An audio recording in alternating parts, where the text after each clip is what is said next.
நீங்க எதிர்கட்சியா இருக்கும் போது 8 வழிச்சாலையை எதிர்த்தீங்க, அந்த காட்டுப்பள்ளி துறைமுகத்தை எடுத்தீங்க. அதே தானே இங்கேயும் அதே நிலைப்பாடு தானே இங்கே எடுக்கணும். இந்த திட்டத்துல அவங்களுக்கு ஏதோ ஒரு லாபம் இருக்குது.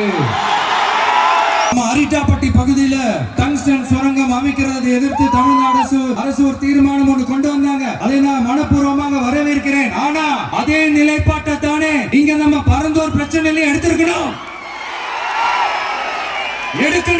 எப்படி அரிட்டாப்பட்டி பகுதி மக்கள் நம்ம மக்களும், அதே மாதிரி தானே பரந்தூர் மக்களும் நம்ம மக்கள். அப்படித்தானே ஒரு அரசாங்கம் யோசிக்கணும். ஆனா அப்படி செய்யலையே. ஏன் செய்யல? ஏன்னா இந்த விமான நிலையத்தையும் தாண்டி இந்த திட்டத்துல அவங்களுக்கு ஏதோ ஒரு லாபம் இருக்குது. அதை நம்ம மக்கள் தெளிவா புரிஞ்சு வச்சிருக்கிறாங்க.